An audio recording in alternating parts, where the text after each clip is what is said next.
जय हिंद सभी को एंड सभी का स्वागत है कंपटीशन पिंच पर। जैसा मैंने आपको बताया था कि मैं आपके एयरफोर्स वाई ग्रुप के लिए कुछ क्लासेस लेके आने वाला हूं, जो कि आपको जो एज रिलैक्सेशन के बाद जो कंपटीशन होने वाला है उसको फेस करने में एक अलग लेवल पे आपको हेल्प करने वाली है। तो उसी सीरीज में मैं आपकी पहली क्लास लेकर के आ चुका हूं, जो कि आपका पॉलिटी की होने वाली है। मैं आपको बता देता हूं कि एट फिर से एक बार कि 8 क्लासेस पॉलिटी की होंगी, 8 क्लासेस हिस्ट्री की होंगी, 8 क्लासेस जियोग्राफी की होंगी, 8 classes economics and 8 classes static GK की होने वाली है। उसके बाद 6 क्लासेस आपकी साइंस की होने वाली है एंड देन आपका 1 से 2 क्लासेस करंट अफेयर्स की होने वाली है, जिसमें टॉप 100 करंट अफेयर्स लेकर के आऊंगा, जो कि आपके एयरफोर्स वाई ग्रुप एग्जामिनेशन के लिए 110% यूजफुल होने वाली है। तो आप इसको स्किप नहीं कर सकते हैं। अगर आपने स्किप किया तो आप खुद रिस्क लेंगे इसका। ठीक है, जो क्वेश्चंस होने वाले हैं वो 20-20 क्वेश्चंस में रखने वाला हूँ मिसलिनियस टाइप में। और एक दिन में 2 वीडियोस या फिर इससे ज़्यादा या फिर इससे कम वीडियोस मिल सकते हैं, लेकिन मैं इसको लास्ट तक मैं कंप्लीट जरूर करवा दूंगा। तो आपको भरोसा बना करके चलना होगा एंड देन फिर हम देखेंगे कैसा हम लोग कर पा रहे हैं। ठीक है, चलो। पहला क्वेश्चन आपकी स्क्रीन पे दिया गया है। इनमें से किसे 1947 में स्वतंत्र भारत का पहला कानून मंत्री नियुक्त किया गया था? Who among the following was appointed as the first law minister of independent in 1947? तो आपका जो क्या पूछा है, कानून मंत्री, तो आप ये बताइए, जवाहरलाल नेहरू थे, ये क्या थे, हमारे ये पीएम थे। राजेंद्र प्रसाद ये क्या थे, ये हमारे प्रेसिडेंट थे। ये हमारे क्या थे, ये हमारे प्रेसिडेंट थे। आपका जो डॉक्टर बी आर अम्बेडकर थे, ये आपका सही उत्तर हो जाएगा, क्योंकि यही हमारे क्या थे, कानून मंत्री थे। और मैं बता देता हूँ, आपकी जो ड्राफ्टिंग कमेटी थी, आपकी जो ड्राफ्टिंग कमेटी थी, अगर हिंदी में कहें तो आपका जो प्रारूप समिति है, ये उसके मंत्री थे। सॉरी, मंत्री नहीं, अध्यक्ष थे इसके। क्या थे? अध्यक्ष। ये इसके अध्यक्ष थे आपके। और इसको मसौदा समिति के नाम से भी जानते हैं, हिंदी में अगर बात कर लें तो मसौदा मसौदा समिति के नाम से भी हम इसको जानते हैं। तो ये आपके लॉ मिनिस्टर होने के साथ साथ में ड्राफ्टिंग कमेटी के अध्यक्ष भी थे। और इसके अलावा बात कर लेते हैं, डॉक्टर राजेंद्र प्रसाद क्या थे। इनके अलावा देखो, डॉक्टर राजेंद्र प्रसाद, इनके पास मंत्रालय कौन सा था?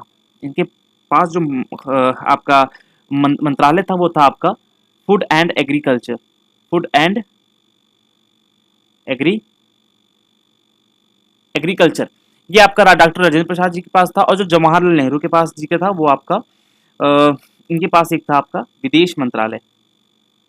तो इनके पास था एक विदेश मंत्रालय, विदेश मंत्रालय था। बात आती है डॉक्टर जो आपके सी राजगोपालाचारी थे, इनके पास था क्या? ये क्या है आपका जो फर्स्ट इंडियन, यहाँ पर लिखो, फर्स्ट इंडियन गवर्नर जनरल स्वतंत्र भारत के ये पहले गवर्नर जनरल थे। आप इसको याद रखेंगे। आपको याद होना चाहिए डिफेंस मिनिस्टर कौन था। ये सब क्या है, स्वतंत्र भारत के पहले, यानी कि जो आपका फ्री इंडिया था उसके पहले मिनिस्टर्स की मैं बात कर रहा हूँ, जिसमें आपके डिफेंस मिनिस्टर कौन था, आप ये बताएंगे। Defence minister. And then education minister की बात करेंगे हम। Education minister. हेल्थ मिनिस्टर लिख लेते हैं, हेल्थ मिनिस्टर की बात हो गई। हेल्थ मिनिस्टर के अलावा लाइक लेबर लेबर मिनिस्टर हो गया। और लेबर मिनिस्टर के बाद अगर बात कर लें हम, जो आपका होम होम हो गया। आप ये 5 जो हैं इनको हम देख लेते हैं। तो इनको देखने के लिए 1 मिनट।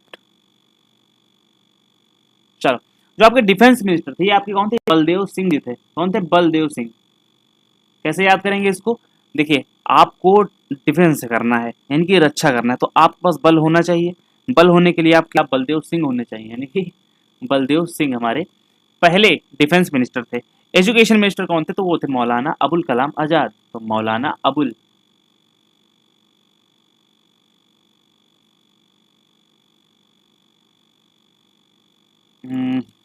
कलाम आजाद, अब्दुल नहीं, अबुल कलाम आजाद थे। ठीक है, या फिर मौलाना आजाद भी आप कह सकते हैं।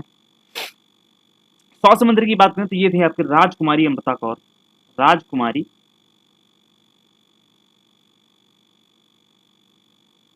अमृता कौर, राजकुमारी अमृता कौर थी। लेबर मिनिस्टर कौन था? लेबर मिनिस्टर आपके जगजीवन राम। जगजीवन राम, जगजीवन राम जी आपके पहले लेबर मिनिस्टर थे। ठीक है, और होम मिनिस्टर कौन था, जो कि आपका जनरली पूछा ही जाता है, तो आपके बहुत ही मोस्ट इंपॉर्टेंट, यहाँ पर नहीं लिखा हुआ है, यहाँ पर लिखा है, आप लिख लीजिए सरदार पटेल जी।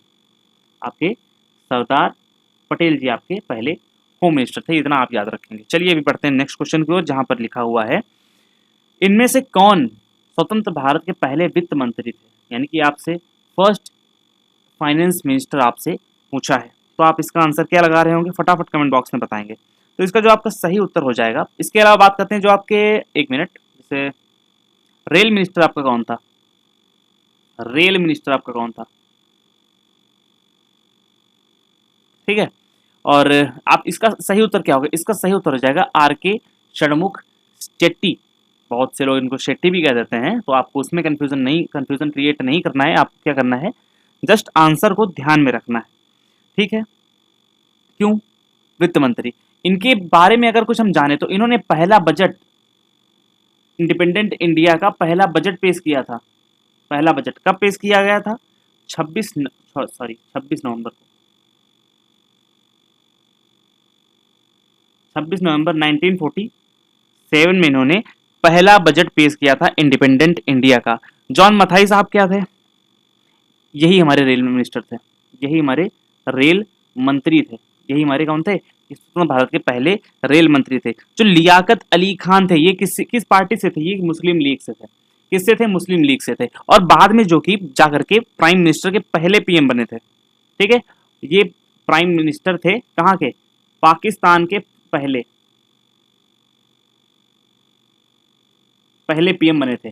जो आपकी अंतरिम सरकार का गठन हुआ था, अंतरिम सरकार आजादी से पहले जो अंतरिम सरकारों का गठन हुआ था, अंतरिम सरकार, ये उसके वित्त मंत्री थे, क्या थे, उसके वित्त मंत्री थे। आप इसको बहुत अच्छे से याद रखेंगे, वित्त मंत्री यानी कि फाइनेंस मिनिस्टर थे। देखो चीजें बाइलिंगुअल रहेंगी, अगर मैं हिंदी में लिखूंगा तो इंग्लिश में नहीं लिखूंगा, अगर मैं इंग्लिश में लिखूंगा तो हिंदी में नहीं लिखूंगा, क्योंकि वीडियो ऐसे क्या हो सकता है, बहुत बड़ी हो सकती है, जिससे कोई मतलब नहीं निकलने वाला है।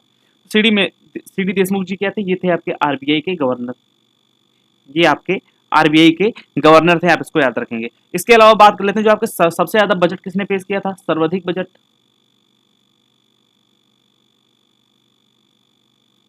सर्वाधिक बजट किसने पेश किया था, 10 बार पेश किया था मोरारजी देसाई जी ने, मोरारजी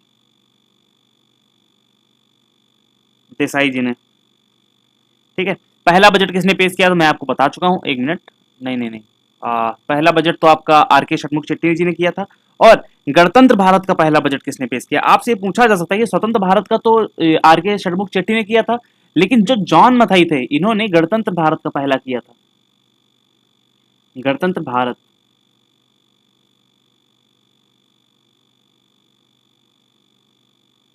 गणतंत्र भारत का पहला बजट किसके द्वारा पेश किया गया था, जॉन मथाई के द्वारा पेश किया गया था, आप इसको याद रखेंगे।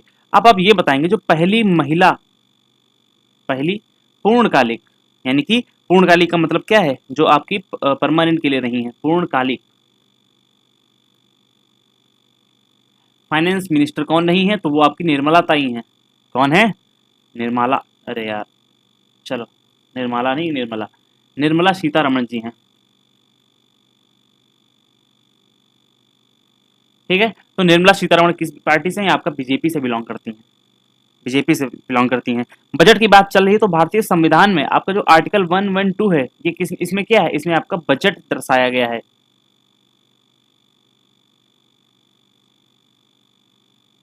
सॉरी यहाँ पर बजट की स्पेलिंग BUDGET, ठीक है। बजट तो आपका भारतीय संविधान जो है, आपका इंडियन कॉन्स्टिट्यूशन है, उसके अंदर आपका बजट आर्टिकल 112 के अंदर दर्शाया गया है, आप इसको अच्छे से देख लेंगे। और हाँ, यहाँ पर अगर इसकी बात चली तो पहली फाइनेंस मिनिस्टर कौन था, ये भी देख लेंगे आप। पहली फाइनेंस मिनिस्टर, फाइनेंस मिनिस्टर वो कौन था आपकी, वो थी आपकी इंदिरा गांधी जी, इंदिरा, वो आपकी इंदिरा गांधी जी थी। चलिए क्वेश्चन नंबर 3 आपकी स्क्रीन पर है, यहाँ पर क्या होगा, गणतंत्र भारत यानी कि who was the first finance minister of Republic India, देखो आ गया ना, यहाँ पर आ गया, तो ये आपके मुरारजी देसाई आपका बिल्कुल एकदम एग्जैक्ट आंसर हो जाएगा। इससे आप बहुत अच्छे से इसको आप यहाँ से बना सकते हैं। चलिए अब क्या बन सकता है आपकी जो पेपर का एक और भी, अगर इसके एक्स्ट्रा फैक्ट्स के बारे में हम जानने की कोशिश करेंगे। तो आपका इसमें ऑप्शंस दिए गए हैं, केसी नियोगी हैं। केसी नियोगी आपको बता देता हूँ, जो केसी नियोगी थे ये क्या थे, केसी नियोगी क्या थे, जो आपका पहला वित्त आयोग गठित हुआ था। आपका जो पहला वित्त आयोग था, वित्त आयोग यानी कि फाइनेंस कमीशन, फाइनेंस कमीशन, ये उसके प्रेसिडेंट थे या फिर उसके अध्यक्ष थे, ये उसके क्या थे, ये उसके अध्यक्ष थे। जो आर्टिकल 280 है आपका, आर्टिकल 280 उसके अंतर्गत आपका ये जो फाइनेंस कमीशन है वो आता है आपका। ठीक है, जो आर के सेठी ये क्या है, मैंने आपको बता चुका, ये पहले आपके फाइनेंस मिनिस्टर थे। मोरारजी देसाई मैंने आपको बताया अभी, इन्होंने सबसे ज्यादा 10 बार क्या किया था, सबसे ज्यादा बजट पेश किया था। तो आप एक मिनट, नहीं ये तो आपके स्वतंत्र भारत के थे ना, तो गणतंत्र भारत का आपका जॉन मथाई हो जाएंगे, ठीक है ना। तो जॉन मथाई आपका एकदम सही उत्तर हो जाएगा। और सबसे ज्यादा बजट किसने पेश किया था, तो ये जिन्होंने 10 बार बजट पेश किया है। ठीक है, चुनाव आयोग के बारे में बात करते हैं। आपका जो चुनाव आयोग है, इलेक्शन कमीशन है, ये किस आर्टिकल में आता है आपका, तो इसका आर्टिकल है आपका आर्टिकल 324। आर्टिकल 324 है, इसकी स्थापना हुई थी। इसकी स्थापना की बात कर लेते हैं तो ये आपका 25 जनवरी 1950 में इसकी स्थापना हुई थी। इसी दिन को हम राष्ट्रीय मतदाता दिवस यानी कि राष्ट्रीय मतदाता दिवस के रूप में भी हम मनाते हैं। राष्ट्रीय मतदाता, ठीक है, राष्ट्रीय मतदाता दिवस के रूप में मनाते हैं। तो योजना आयोग था आपका, प्लानिंग कमीशन, योजना आयोग, प्लानिंग कमीशन। जो प्लानिंग कमीशन था ये कब बना था आपका, ये 1950 में बना था। आपको डेट भी पता होनी चाहिए, तो इसकी डेट थी आपकी 15 मार्च, 15 मार्च 1950 में इसका गठन हुआ था। लेकिन समय आया 2014 का, 2014 यहाँ पर घोषणा की गई थी, यहाँ पर पीएम मोदी के द्वारा घोषणा की गई थी। और एक मिनट, घोषणा की गई थी और इसको 1 जनवरी 2015 में आपका नीति आयोग बना दिया गया।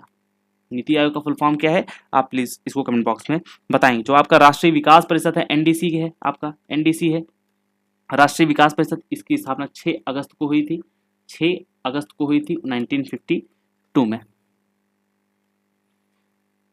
What was the number of the female representatives in the constituent assembly, तो सही उत्तर इसका हो जाएगा 15। ठीक है, बाकी 10, 12, 20 ऐसा कुछ भी नहीं है, आपका जो हो जाएगा आंसर वो हो जाएगा 15। बात करते हैं जो संविधान सभा थी आपकी, जो कॉन्स्टिट्यूएंट असेंबली थी, सीए, इसमें टोटल मेंबर कितने थे, TLER, टोटल मेंबर वो थे 389, जिसमें से आपका 15 फीमेल थी। क्या थी, 15 फीमेल थी। आप इसको बहुत अच्छे से याद रखेंगे। इसमें जो आपका ओनली मुस्लिम वुमेन थी, आपकी ओनली मुस्लिम वुमेन,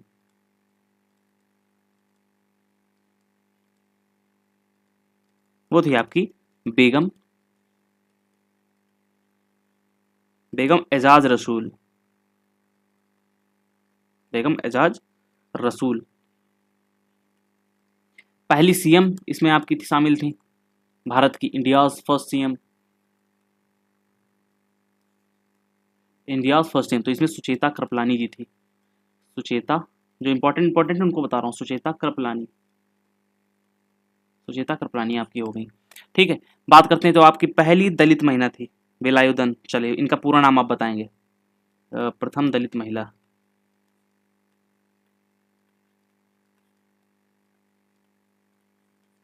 के वेलायुधन, ठीक है, के वेलायुधन आपकी पहली दलित महिला थी। और और हाँ, संविधान सभा की आपकी जो संविधान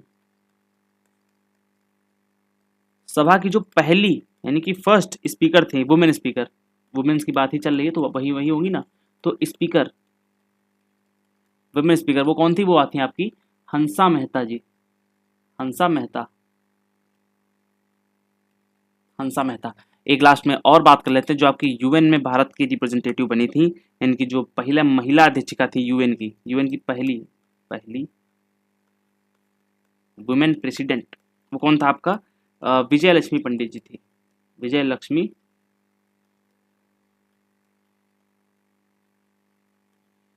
ठीक है। चलिए,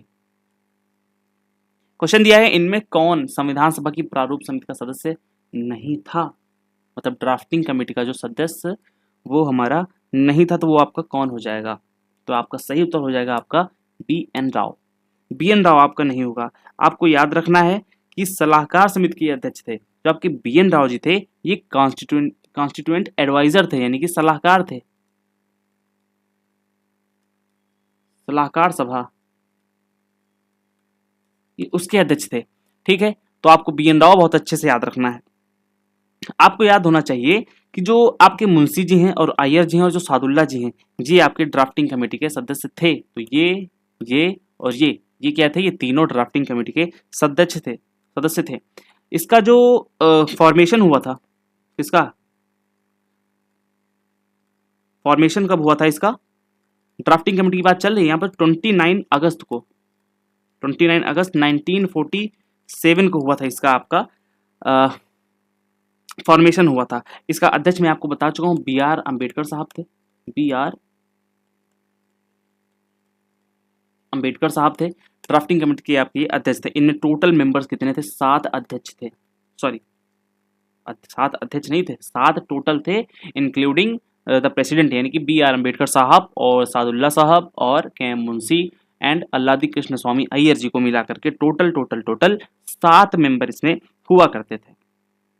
ठीक है, और जो आपके यहाँ पर बी एन राव साहब हैं, इनके बारे में एक एडवांस फैक्ट आप जान लें कि ये हमारे यानी कि इंडिया की तरफ से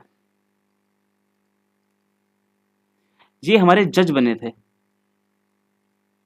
थे। कहां पर, आईसीसी में, इंटरनेशनल क्रिमिनल कोर्ट या फिर international court of justice ICG में पहले जज बने थे भारत के, पहले फ्रॉम इंडिया यहाँ पर लिखा हुआ है, तो आप इसको बहुत अच्छे से याद रखेंगे। ठीक है, जो बी एन राव थे इन्होंने इनिशियल ड्राफ्ट तैयार किया था, जो आपके बी एन राव थे इन्होंने ही इनिशियल ड्राफ्ट तैयार किया था, यानी कि जो आपके आप अगर हिंदी में बोले तो लाइक कच्चा ड्राफ्ट है ना, like initial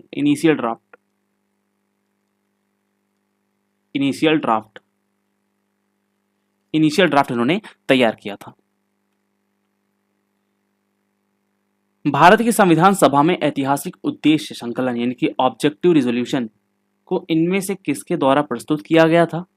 Who among the following presented the historic objective resolution in the Constituent Assembly of India? तो इसका सही उत्तर क्या होगा भाई, फटाफट बताएंगे। जो आपका ऑप्शन सी है, जवाहरलाल नेहरू यानी कि हमारे जो पीएम थे, इन्होंने ही आपका ऑब्जेक्टिव रेजोल्यूशन तैयार किया था और इसको लाया था। ठीक है, बाद में आपका यही ऑब्जेक्टिव रेजोल्यूशन, ये जो आपका है, ये आगे चल करके हमारे संविधान का, हमारे कॉन्स्टिट्यूशन का प्रियम्बल कहलाया, प्रस्तावना कहलाया। क्या कहलाया, प्रियम्बल कहलाया, यही आपका प्रस्तावना आपका कहलाया। राजेंद्र प्रसाद की बात कर लेते हैं, आपके संविधान सभा के स्थायी सदस्य थे, आपके ये स्थायी सदस्य नहीं यार, अध्यक्ष। तो आपके डॉक्टर राजेंद्र प्रसाद क्या हो गए, स्थायी अध्यक्ष हो गए, किसके, हमारी संविधान सभा के। बी आर अम्बेडकर आपको जो यहाँ पर लिखे हैं, ये आपके फादर ऑफ कॉन्स्टिट्यूशन भी कहा जाता है, फादर ऑफ कॉन्स्टिट्यूशन भी इनको कहते हैं। जवाहरलाल नेहरू ये हमारे पीएम थे, आपको पता होना चाहिए। और जो सरदार वल्लभ भाई पटेल थे, हमारे पहले होम मिनिस्टर थे, होम मिनिस्टर तो आप सब लोग जानते हैं, एचएम थे, यानी कि होम मिनिस्टर थे। इसके अलावा किस समिति के हमारे जो भारतीय संविधान से जो जुड़ी समितियां हैं, उस किस समिति के अध्यक्ष थे, ये हमारे फंडामेंटल राइट कमेटी,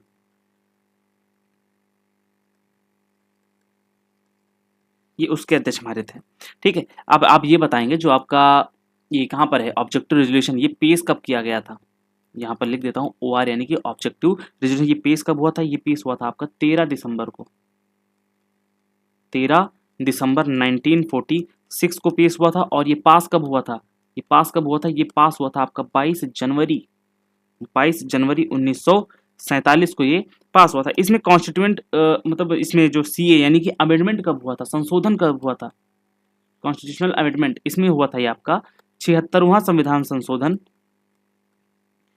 नहीं यार 76वां नहीं, 42वां था, ये 1976 में हुआ था, 1976 में हुआ था। और इसमें अब तक जो कि प्रस्तावना कहा जाता है, और इसमें अब तक सिर्फ ओनली यानी कि एक बार ही सिर्फ ये क्या बोलते हैं, संशोधन हुआ है। और इसी संशोधन के तहत इसी संशोधन के तहत इसमें आपका जो समाजवादी यानी कि सोशलिस्ट है, सोशलिस्ट है, और जो समाजवादी, समाजवादी आपका जुड़ गया, और जो सेक्युलर शब्द आपका है, सेक्युलर, सोशलिस्ट, सेक्युलर एंड आपका जो इंटीग्रिटी है, इंटीग्रिटी, इंटीग्रिटी है यानी कि समाजवादी, पंथनिरपेक्ष और आपके क्या है अखंडता, ये आपका जोड़ा गया था।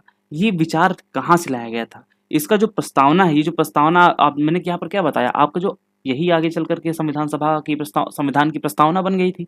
ये प्रस्तावना का विचार जो लिया था ये कहाँ से प्रेरित था आपका, यूएसए से प्रेरित था। कहाँ से लिया गया था, यूएसए से लिया गया था। 7 दिसंबर सभा द्वारा सॉरी संविधान सभा द्वारा सर्वसम्मति के उद्देश्य से उद्देश्य संकलन को कब अंगीकृत किया गया था। When was the objective resolution unanimously adopted by the constituent assembly. तो अभी बता चुका आपको, मैं इसको अभी बताया कि ये जो आपका 22 जनवरी को आपका ये एक्सेप्ट कर लिया गया था। 22 जनवरी 1947 को आपका अडॉप्ट कर लिया गया था। क्या हुआ था, इसको अडॉप्ट कर लिया था। 13 दिसंबर को पेश हुआ था, याद रखेंगे 13 दिसंबर को पेश हुआ था। ये 13 दिसंबर को क्या हुआ था, पेश हुआ था। और 22 जनवरी 1927 को सर्वसम्मति से यानी कि मतलब मेजॉरिटी ऑफ वोट से ये एक्सेप्ट कर लिया गया था इसको, ठीक है। और इसको पेश किसके द्वारा किया गया था, मैं आपको बता चुका हूँ, नेहरू जी के द्वारा किया गया था। और आपका जो और ये जो 22 जनवरी 1947 में था ये आपका इस दिन से अडॉप्ट कर लिया गया था। बात करते हैं जो आपका संविधान है आपका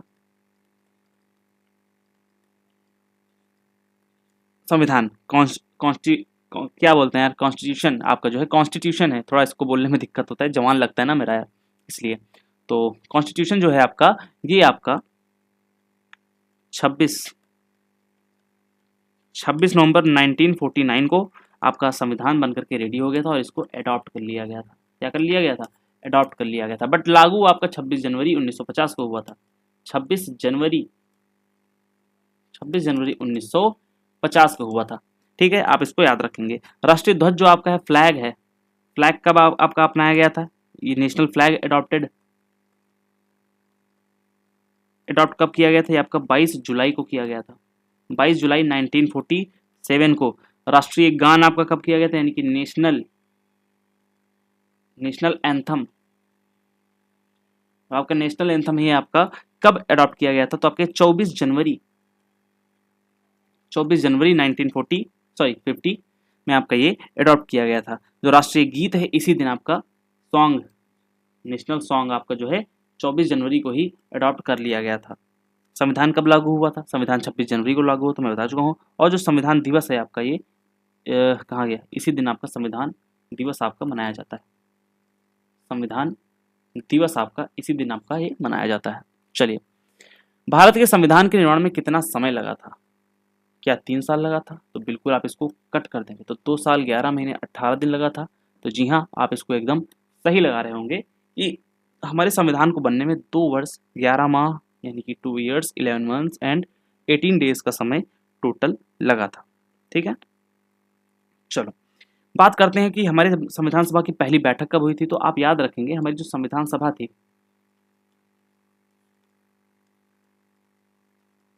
इसकी जो पहली बैठक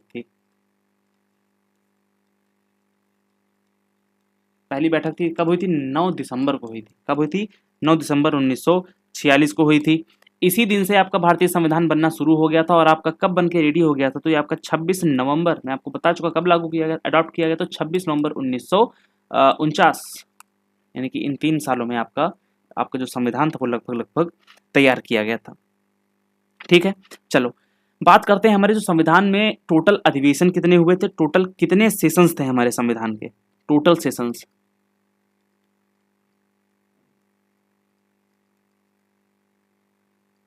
11 अधिवेशन हुए थे, टोटल 11 अधिवेशन थे। टोटल खर्चा कितना आया था, ये सब पूछा जा सकता है आपसे। टोटल आपका खर्चा कितना आया था, तो करीब 64 लाख रुपए का खर्चा आया था आपके संविधान को बनाने में, इसको निर्माण करने में। कितने देशों के संविधान को पढ़ा गया था और तब वहां से इसको बोरो किया गया था, तो आपका जो करीब 60 देश हैं, दुनिया के 60 देश हैं, वहां से इसको लिया गया है। अब बात चली जो आपकी जो डिबेट ऑफ ड्राफ्ट थी, यानी कि debate, draft, debate on draft, debate on draft कितने दिन तक चली? तो 114 डेज तक ये आपकी चली थी। दुनिया का सबसे लंबा लिखित संविधान आपका भारत का ही है, आप इसको याद रखेंगे। यानी यहाँ पर लिख देते हैं हम longest, longest written, written constitution, constitution ये आपका भारत का ही है। चलो, संविधान सभा के सदस्यों ने भारतीय संविधान पर अंतिम रूप से कब हस्ताक्षर किए थे? When did the members of the Constituent Assembly sign the Indian Constitution? बताएंगे आप इसको फटाफट। तो आपको पता है कि 26 जनवरी 1950 को ये हमारा लागू हुआ था। इससे जस्ट 2 दिन पहले यानी कि 24 जनवरी 1950 को, 24 जनवरी 1950 को इस पे जो संविधान के जो जितने भी मेंबर्स थे उन्होंने कर दिया था। आपको पता होना चाहिए कि 389 मेंबर्स पहले थे, लेकिन इस टाइम पे आपका जो भारत था वो 2 भागों में विभाजित हो गया था। एक तो आपका इंडिया एंड एक आपका नल्ला पाकिस्तान। ये आपका नल्ला पाकिस्तान बन गया था। जब पाकिस्तान आपका बन गया तो इन 389 में से कुछ यहाँ भी जाएंगे। तो यहाँ पर जब कुछ चले गए तो आपके इंडिया में टोटल कितने मेंबर्स बचे? जो भारतीय सभा थी इसमें टोटल 284 मेंबर्स आपके टोटल बचे हुए थे। तो इन्होंने ही इस पर सिग्नेचर किए थे। 26 नवंबर 1949 को बनकर रेडी हुआ था और 26 जनवरी 1950 को पूरे देश में इसको इन्फोर्स कर दिया गया था, लागू कर दिया गया था। जो पहला हस्ताक्षर था यानी कि पहला सिग्नेचर था, पहला साइन था, वो किसने किया था? और आपसे क्वेश्चन पूछ सकता है कि लास्ट साइन किसने किया? लास्ट साइन किसने किया? और जो कैलीग्राफर थे इसके यानी कि हस्तलिखित किसने किया था? कैलीग्राफर, कैलीग्राफर इंग्लिश के लिए कौन थे? और इसी तरीके से हिंदी, हिंदी में कौन था? ठीक है। और इसका डेकोरेशन किसने किया था? चलो उसको बाद में लिखते हैं, अभी इसको ही देखते हैं।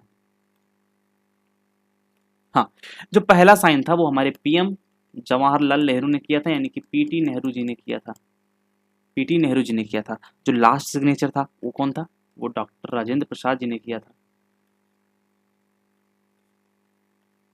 राजेंद्र प्रसाद जी ने किया था। जो कैलीग्राफर थे वो हमारे हिंदी के कौन थे? वसंत कृष्ण वैद्य थे। और इंग्लिश के कौन थे?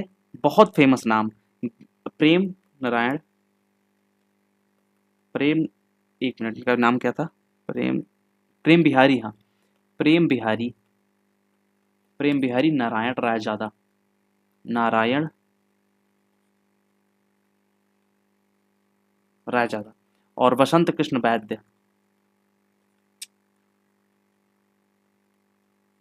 वसंत कृष्ण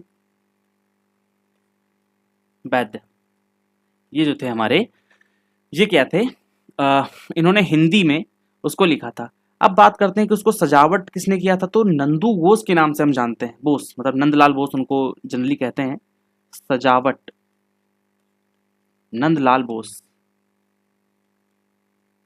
नंदलाल बोस के नाम से जानते हैं। और एक और थे इसमें, एक सिर्फ यही नहीं थे, ये तो पहले थे आपके, जो दूसरे थे वो कौन था? वो आपके थे राम मनोहर,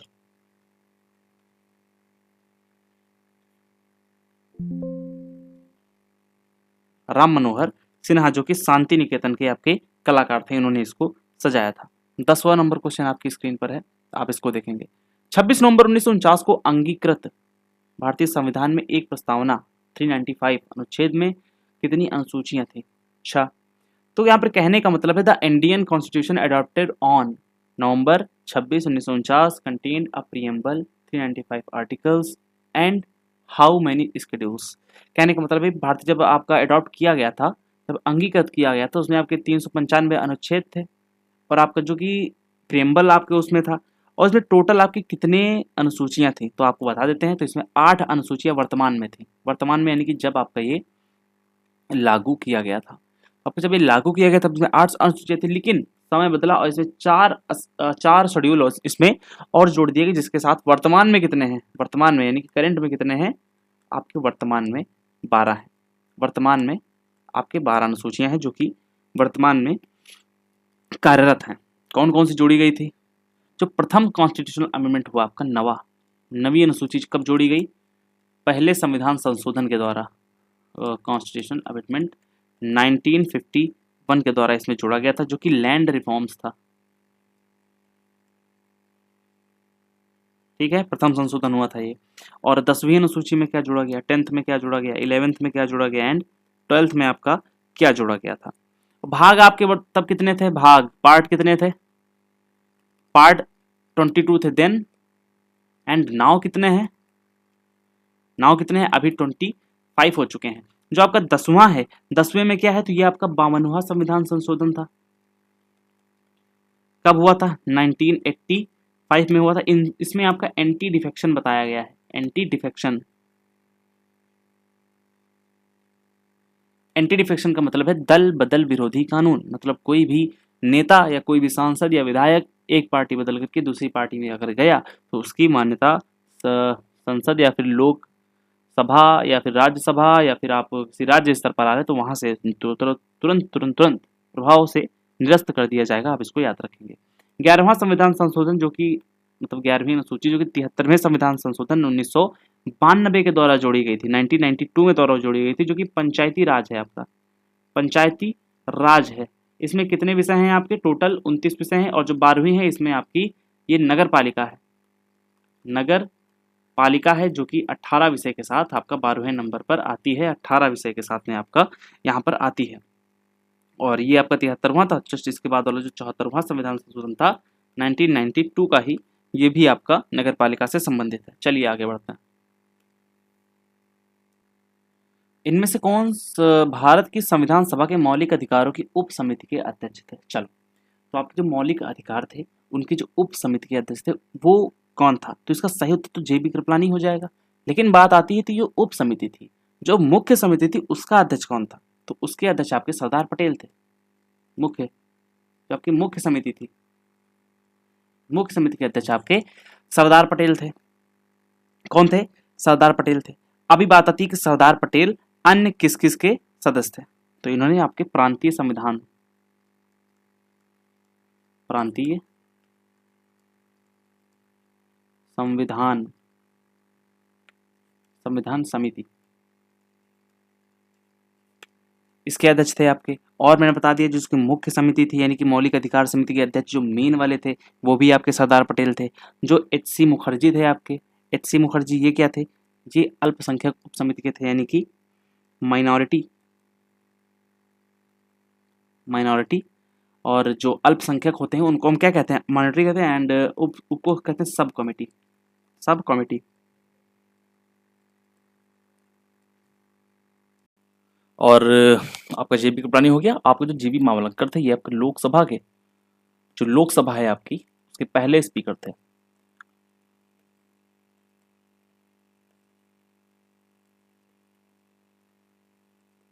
लोकसभा के पहले स्पीकर थे, आप इसको बहुत अच्छे से याद रखेंगे। ठीक है, बात कर लेते हैं आपका संघ शक्ति समिति है, यानी कि यूनियन पावर्स कमीशन जो है आपका, यूनियन पावर कमीशन नहीं कमेटी, पावर कमेटी। इसके कौन प्रेसिडेंट थे, आपके जो जवाहरलाल नेहरू थे, जो आपके जवाहरलाल नेहरू, सही से लिखते हैं, जवाहरलाल नेहरू थे आपके। संचालन समिति यानी कि स्टीयरिंग कमेटी के कौन थे अध्यक्ष, स्टीयरिंग कमेटी जो आपकी, इसके कौन थे आपके, जो डॉक्टर राजेंद्र प्रसाद थे आपके, डॉक्टर राजेंद्र प्रसाद, राजेंद्र प्रसाद ये आपके इसके अध्यक्ष थे। बात करें जो आपका जो ad hoc flag, ad hoc flag committee, इसके भी आपके डॉक्टर राजेंद्र प्रसाद इसके अध्यक्ष थे। आप इसको बहुत अच्छे से याद रखें। जो आपके मौलिक अधिकार हैं इसमें बात की गई है मौलिक अधिकार, तो मौलिक अधिकार आपके कहाँ से लिए गए हैं, कहाँ से प्रेरित हैं आपके, ये आपका यूएसए से प्रेरित है।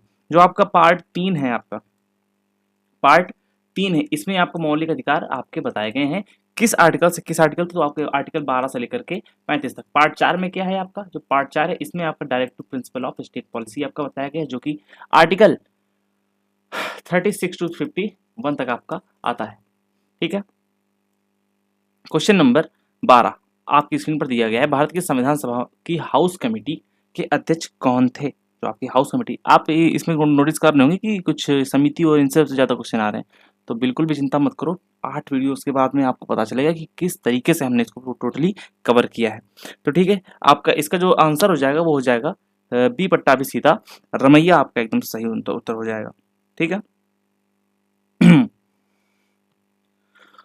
तो हाउस कमेटी का मतलब है जहां पर सारे जो मतलब क्या बोलते हैं सदस्य थे, तो उनके रहने की, लॉजिस्टिक की, इन सब की जहां पर व्यवस्था की गई थी, उसके जो चीफ थे वो थे पट्टाभी सीता रमैया।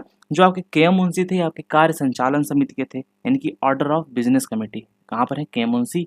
ये थे आपके ऑर्डर ऑफ के एम मुंशी। तो ये संचालन का हो, क्या order of action, sorry business committee के आपके अध्यक्ष हो गए थे। जो डॉक्टर राजेंद्र प्रसाद थे, ये वित्त और कर्मचारी समिति। डॉक्टर राजेंद्र प्रसाद, हर बार देखो कुछ ना कुछ अलग बता रहा हूँ आपको। वित्त वित्त तो चलो हो बता दिया है। और क्या था आपका जो कर्मचारी हैं, यानी कि स्टाफ कमीशन है, स्टाफ कमीशन जो है आपका, उसके अध्यक्ष आपके डॉक्टर राजेंद्र प्रसाद थे। भाषाई प्रांतीय आयोग, भाषाई प्रांतीय आयोग या फिर आयोग, इसके अध्यक्ष कौन थे? इसके अध्यक्ष कौन थे? जो आपका जेवीपी कमेटी थी, जेवीपी कमेटी, इसके अध्यक्ष कौन थे? और और आपका एक आपका क्रेडेंशियल कमेटी, कमेटी मतलब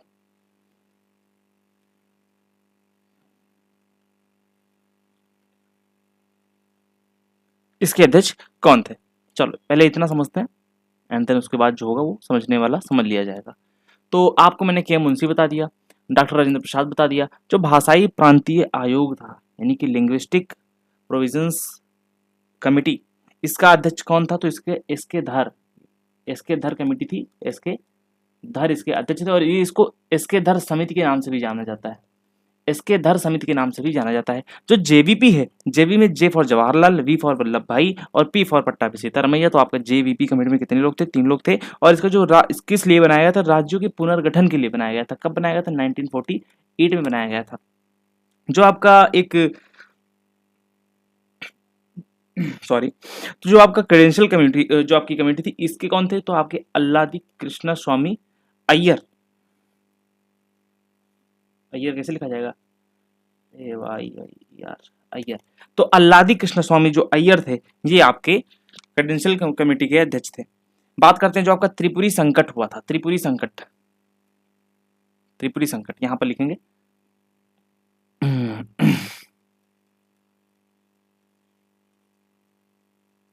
त्रिपुरी संकट में क्या हुआ था? जो आपका त्रिपुरी में अधिवेशन हुआ था, जो कांग्रेस का मतलब अध्यक्ष चुना जाना था, तो इसमें क्या हुआ था कि जो सुभाष चंद्र बोस थे, इनको हरा दिया था किसने? पट्टाभी सीता रमैया ने, जो कि एक गांधी जी के कैंडिडेट थे।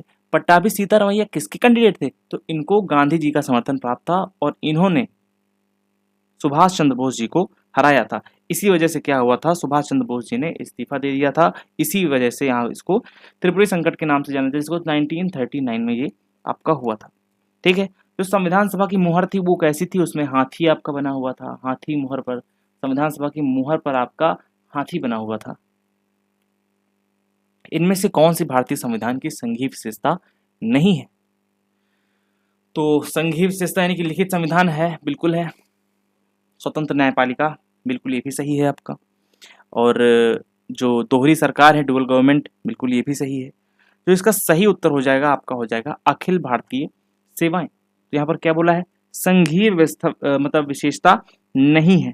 आपको पता होना चाहिए जो आपकी अखिल भारतीय सेवाएं, जैसे आईएएस हो गया, आईपीएस हो गया, ये सब क्या होती है? जो केंद्र सरकार द्वारा भर्ती की जाती हैं, तो ये सब केंद्र द्वारा की जाती हैं। लेकिन राज्य इस मतलब मेरे कहने का मतलब ये है कि जो आईएएस हो गया, थोड़ा अच्छे से धीरे से बताता हूँ, आईएएस हो गया और आईपीएस हो गया और बाकी जो अदर सिविल सर्विसेज हैं, इसकी नियुक्ति कौन करता है? नियुक्ति तो केंद्र करता है, लेकिन ये काम किसके लिए करते हैं? ये राज्यों के लिए काम करते हैं। ठीक है। इससे क्या होता है? ये एक कौन सी विशेषता है? ये एक यूनिटरी विशेषता है, एकात्मक विशेषता है, एकता बनाए रखने का काम करता है। आप याद रखेंगे, ये आपका संघीय विशेषता नहीं है, ये आपका फेडरल फीचर नहीं है। आप इसको बहुत अच्छे से याद रखेंगे, ये आपका यूनिटरी है, ये आपका यूनिटरी है। ठीक है। चलो बात करते हैं कुछ जैसे संघीय विशेषताएं हैं, जैसे आपका शक्तियों का विभाजन हो गया। यहाँ पर लिखा है ना, देखो दोहरी सरकार और तो न्यायपालिका, ठीक है, इनके अलावा छोड़ दो। यहाँ पर लिखेंगे आप शक्तियों का विभाजन, शक्तियों का विभाजन आपका हो गया, और संविधान की सर्वोच्चता हो गया, तो यहाँ पर लिखा है, नहीं लिखा है, संविधान आपका सबसे सर्वोच्च रहेगा, वो आपका हो गया, संविधान सबसे ग्रेट रहेगा, तो वो आपका फेडरल फीचर्स के अंतर्गत आता है। जो द्विसदनात्मक है, यहाँ पर दोहरी सरकार यहाँ पर लिखा हुआ है, तो इसको द्विसदनात्मक कहते हैं, बाई कैमरलिज्म कहते हैं, इसका संघीय विशेषता है। अगर यूनिटरी की बात कर लेते हैं, जैसे आपको सिंगल सिटीजनशिप है, एकल नागरिकता, ये आपका क्या है, एकल नागरिकता, ये सब आपकी यूनिटरी है, एकल नागरिकता, ये सब क्या है, यूनिटरी है आपकी, ये सब आपकी यूनिटरी है, बहुत अच्छे से याद रखेंगे। जो राज्यपाल की नियुक्ति हो गया, राज्यपाल की नियुक्ति हो गया, और जो आपातकाल हो गया आपका, आपातकाल कहाँ से लिया गया है, आपातकाल आपका लिया गया है जर्मनी से। और अगर आपातकाल की बात कर लेते हैं तो आपका 352 एंड 356 एंड 356 एंड जो आपका 360 है आर्टिकल, वो आपका इसके अंतर्गत आ जाता है। जो आर्टिकल 312 है, आर्टिकल 312 है, इसके अंदर क्या है, इसके अंतर्गत जो आपका जैसे इंडिया की जितनी भी सर्विसेज हैं, सिविल सर्विसेज हैं, उसको मतलब इसके अंदर परिभाषित किया गया है, उसको इसके अंदर बताया गया है। तो जैसे इसमें आपका आईएएस हो गया, आईपीएस हो गया, इंडियन फॉरेस्ट हो गया, आईएफएस जिसको हम कहते हैं, इंडियन फॉरेस्ट सर्विस हो गया, ये सब किसके अंतर्गत आते हैं, ये सब आपके आते हैं आर्टिकल 312 के अंतर्गत।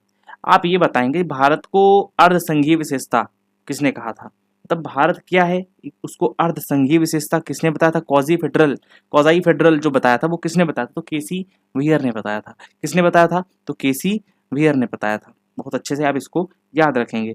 जो अच्छा आप ये बताइए, जैसे आईएएस हो गया, आईएएस हो गया, आईपीएस हो गया, और जितनी भी अदर सिविल सर्विसेज हैं, इनको बनाने का कार्य कौन करता है, इनको कौन क्रिएट कर सकता है, नई शक्तियों को कौन बना सकता है, वो उसकी जो शक्ति होती है वो आपके राज्यसभा के पास होती है। किसके पास होती है, राज्यसभा के पास होती है।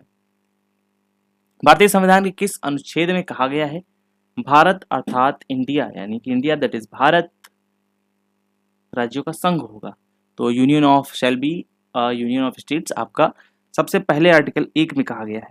किसमें कहा गया है, 1 में ही कहा गया है। इसमें आपका जो देश का नाम हो गया, उसकी राज्य व्यवस्था कैसे कहता होगा, वो सब बताया गया है। आर्टिकल 2 में जो नए राज्यों का प्रवेश बताया गया है, इसमें क्या बताया गया है,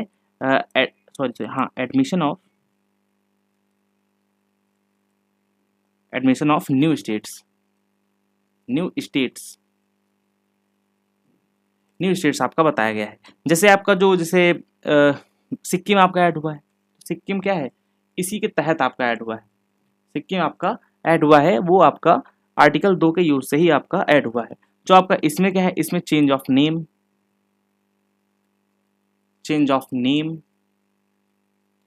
and borders, change of name and borders इसमें आपको बताया गया है। जो आपका आर्टिकल 4 है भारतीय संविधान का, इसमें क्या है, इसमें ये बताया गया जो आपका भारतीय संविधान का, भारतीय कॉन्स्टिट्यूशन का आर्टिकल 2 एंड 3 है, अगर इसके अंतर्गत, इसके तहत कोई बदलाव किए जाते हैं अनुच्छेद में, संविधान संशोधन किए जाते हैं, आप यहाँ से ये समझिए जो आपका संविधान संशोधन होता है, इसमें कॉन्स्टिट्यूशनल अमेंडमेंट होता है, इसमें आपका जो आर्टिकल 360 है, आर्टिकल 360 है संविधान संशोधन, किसके अंतर्गत आता है, आपका आर्टिकल 368 के अंतर्गत आता है। आप इसको याद रखिएगा। और जो मेन क्वेश्चन इसके बारे में आर्टिकल 4 में क्या लिखा है, उसमें ये लिखा है जो आर्टिकल 2 और 3 के तहत जितने भी अमेंडमेंट्स होंगे वो मान्य नहीं होंगे, वो मान्य नहीं होंगे। बहुत अच्छे से आप इसको पढ़ेंगे, ठीक है, आप इसको बहुत अच्छे से याद रखेंगे। अब आप ये बताइए, एक यूनियन ऑफ, चलो छोड़ो, ये वैसे इतनी डीप क्लास नहीं है, नहीं तो मैं आपको यहाँ पे यूनियन एंड फेडरेशन का अंतर बताता। आप इतना समझ लीजिए, जो यूनियन शब्द है, लाइक यहाँ पर लिखेंगे, जो आपका यूनियन शब्द है ये कहाँ से लिया गया है, जो यूनियन शब्द आप कहाँ से लिया गया, तो ये आपका कनाडा से प्रेरित है। कहाँ से, कनाडा से आपका ये प्रेरित है। आप इसका बहुत अच्छे से याद रखेंगे, ठीक है। यूनियन का मतलब है कि भारत एक यूनियन क्यों है, यहाँ पर क्या लिखा हुआ है, यूनियन ऑफ स्टेट्स, यूनियन क्यों है, तो आप इसको ये समझ सकते हैं कि जो भारत के जितने भी मतलब राज्य हैं वो किसी समझौते या फिर एग्रीमेंट के तहत नहीं जुड़े हुए हैं, या फिर उनको अलग होने का अधिकार बिल्कुल भी नहीं है, इसलिए इसको हम यूनियन कहते हैं। जो आपका फेडरेशन होता है वो किसी न किसी संधि के तहत आपस में जुड़े हुए होते हैं। जैसे आप यूएसए का एग्जांपल ले लें, तो यूएसए क्या है, यूएसए, तो यूएसए है, यूएसए जो है आपका ये फेडरेशन है, आप फेडरेशन का आपका एग्जांपल है। वर्तमान भारत में अगर बात करें, अगर आपके क्वेश्चन पेपर में क्वेश्चन ये आ जाता है क्या हिंदुस्तान हमारे संविधान में वर्णित है, तो आप कहेंगे बिल्कुल भी नहीं। जो आपका हिंदुस्तान नाम है हमारे संविधान में वर्णित नहीं है, नहीं है, नहीं है। भारतीय राज्य वर्तमान में 28 राज्य हैं और 8 यूटी आपके वर्तमान में देखने को मिल जाएंगे। चलो, इनमें से किस अनुच्छेद में मौलिक अधिकारों के साथ असंगत या उनका अल्पीकरण करने वाले कानूनों का उल्लेख किया गया है? चलो, तो आपका इसका सही उत्तर क्या हो जाएगा? इसका सही उत्तर आपका हो जाएगा आर्टिकल 13। आर्टिकल 13, क्योंकि आर्टिकल 12 में तो राज्य की परिभाषा बताई गई है। इसमें क्या बताया गया है? इसमें राज्य की परिभाषा बताई गई है। राज्य की, इसमें आपका राज्य की परिभाषा बताई गई है। आर्टिकल 14 में बताया गया है इक्वलिटी बिफोर लॉ। क्या बताया गया है? Equality before law. आर्टिकल 21 में आपका अधिकारों के बारे में बताया गया है, यानी कि प्राण एवं दैहिक स्वतंत्रता, प्राण तथा दैहिक स्वतंत्रता के बारे में बताया गया है। स्वतंत्रता। आर्टिकल 19 में क्या बताया गया है? आर्टिकल 19 में आपकी जो लाइक क्या बोल सकते हैं, अधिकार, जो आपके अधिकार हैं,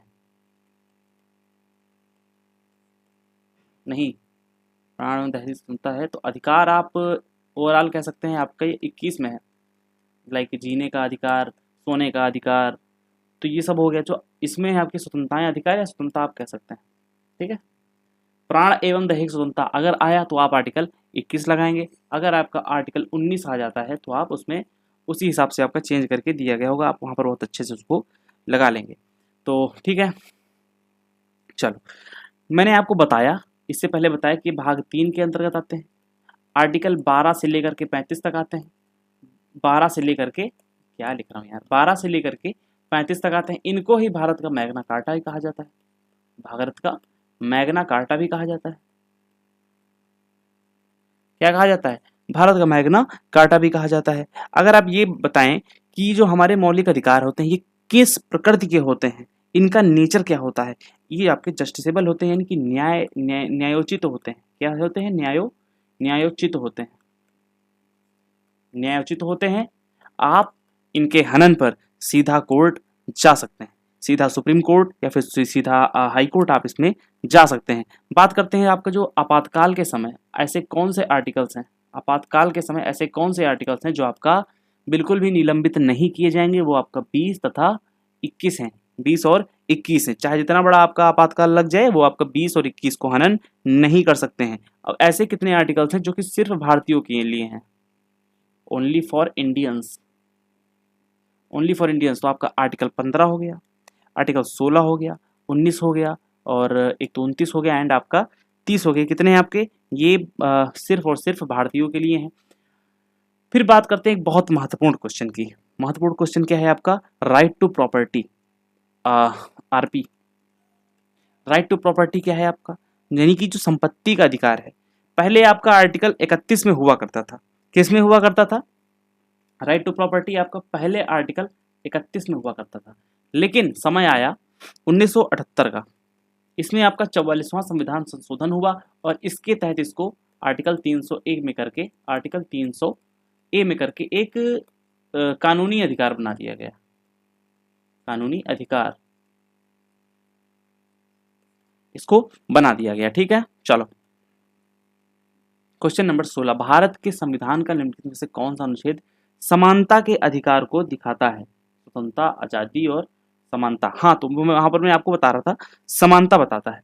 तो आपका जो आर्टिकल 14 है, प्राण एवं दैहिक स्वतंत्रता है ना, तो इसमें आपका समानता देखने को मिल जाएगा। तो आपका जो आर्टिकल 14 से लेकर के 18 तक, ये वाला, यहाँ तक, ये आपका सही उत्तर हो जाएगा।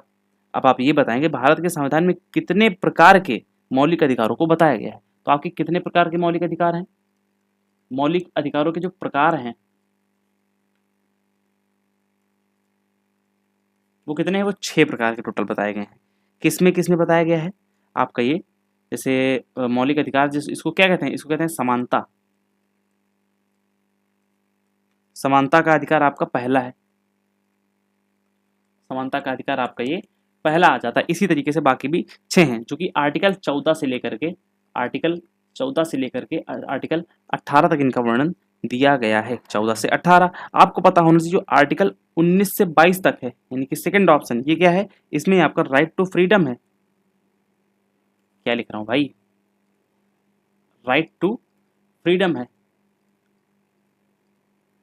क्या है, राइट टू फ्रीडम है। और जो आर्टिकल 23-24 है, इसमें आपका शोषण के विरुद्ध अधिकार है। मतलब आप जो यहाँ पर लिखेंगे right, right against, right against शोषण को क्या कहते हैं, एक्सप्लॉइटेशन, एक्सपॉली, POLITATION, ठीक है। और आर्टिकल 25 से 28 में क्या है, आर्टिकल 25 में क्या है, इसमें धर्म की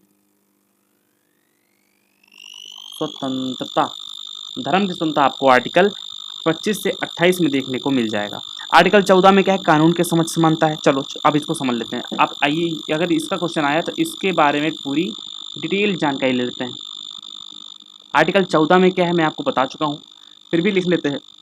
आर्टिकल 14 में क्या है, 15 में क्या है, 16 में क्या है, 17 में क्या है, और आपका 18 में क्या है, 18 में क्या है, इनके बारे में जानकारी ले लेते हैं। मैं तो सोच रहा था कि ये वीडियो इतनी लंबी नहीं होगी, बट 1 घंटे की वीडियो तो होगी भाई आपकी।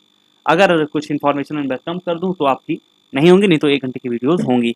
और ठीक है, कुछ देखूंगा, अगर कुछ चीज़ें रिपीट होती हैं, रिपीट मैं कोशिश करूँगा कि ना हो, जिससे आपकी वीडियो थोड़ी छोटी ही हो। ठीक है। 15 में आपका क्या है, 15 में आपका जो भेदभाव के बारे में है, यानी कि भेदभाव, धर्म और ये सब जाति के आधार पर भेदभाव का विरोध, भेदभाव का विरोध, इसमें आपका किया गया है। 14 में कानून के समझ समानता बताया गया है, कानून के समझ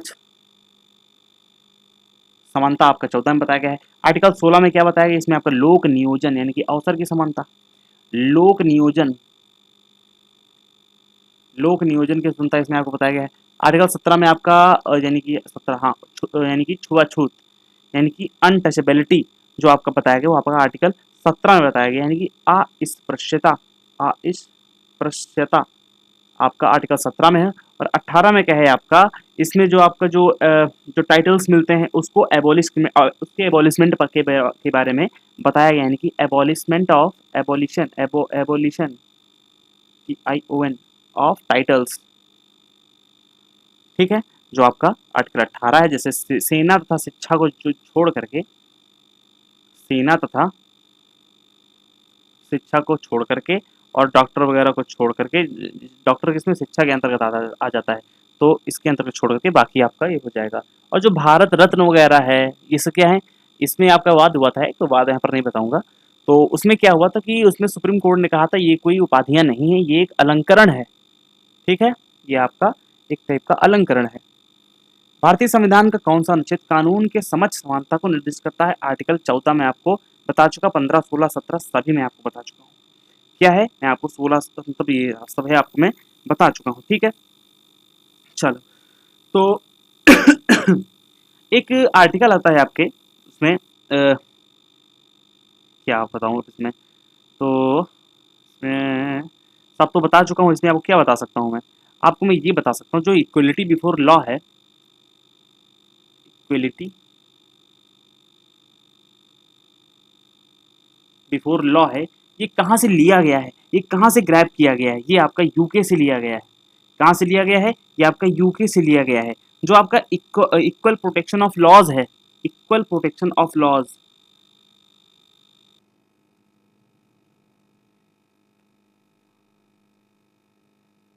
ये कहाँ से लिया गया है, ये आपका यूएसए से लिया गया है। रूल ऑफ लॉ है, विधि का शासन है, रूल ऑफ लॉ है, ये आप कहाँ से लिया गया, ये आपका किससे लिया गया है, रूल ऑफ लॉ, विधि का शासन। खैर रूल ऑफ लॉ तो किससे लिया गया यार, ध्यान से देखो निकल गया भाई। एग्जैक्ट जस्ट नाम पता है बट याद नहीं आ रहा है अभी, तो रूल ऑफ लॉ छोड़ो, मैं आपको बता दूंगा। और जो ठीक है, इसमें आपका इतना ही है।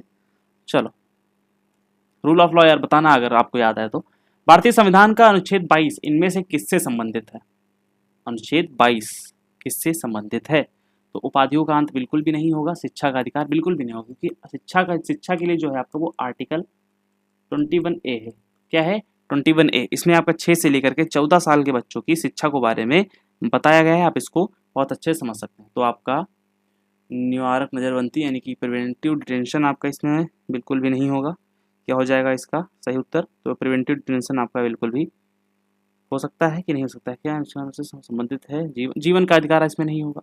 तो 21 में आता है, क्योंकि वो 21 में आता है। तो आपका जो निवारक नज़रबंदी है ये आपका बिल्कुल सही उत्तर हो जाएगा। ठीक है। राइट टू लाइफ आपका आर्टिकल 21 में आता है, राइट टू एजुकेशन 21A में आता है, मैं आपको बता चुका हूँ। और जो एबोलिशन ऑफ टाइटल्स है आपका आर्टिकल 18 में देखने को मिल जाता है।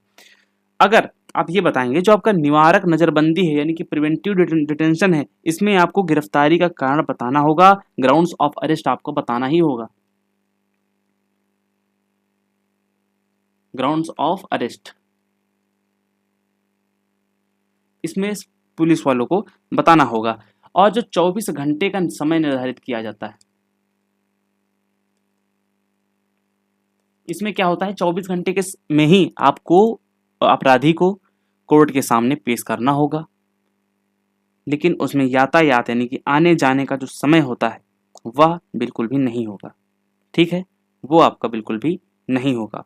और जो एक प्रिवेंटिव डिटेंशन को अगर अच्छे से बता दें, जैसे आपका यहाँ पर क्या है, तो निवारक ग्राउंड ऑफ अरेस्ट बताना होगा और शक के आधार पर गिरफ्तारी होने से बचाने के लिए क्या है, होने से बचाने के लिए इस प्रिवेंटिव डिटेंशन यानी कि आर्टिकल 22 को लाया गया है। ठीक है।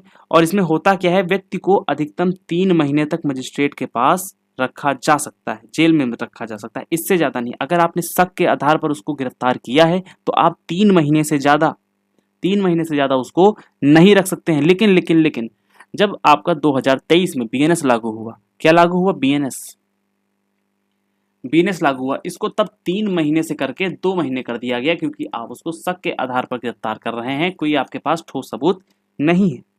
ठीक है। चलो, क्वेश्चन नंबर 19, भारतीय संविधान के अनुच्छेद 32 और 226 के तहत कितने प्रकार की रिट जारी की जा सकती हैं? तो बच्चे को पता है, आर्टिकल 32 में सुप्रीम कोर्ट की रिट्स आती हैं, आर्टिकल 32 में सुप्रीम कोर्ट की रिट्स आती हैं। ठीक है। और जो आर्टिकल 226 है, आर्टिकल 226 है, इसके तहत आपका क्या आती है, यानी कि हाई कोर्ट की रिट्स आती हैं। इसके तहत आपका क्या आते हैं, हाई कोर्ट की रिट्स आती हैं। कितने प्रकार की होती हैं, प्लीज़ आप इसको कमेंट बॉक्स में बताएंगे।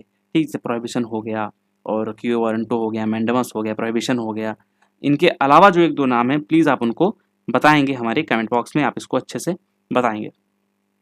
और ये वाला आपके लिए HW का काम हो जाएगा, आप इसका उत्तर हमें प्लीज़ कमेंट बॉक्स में देंगे।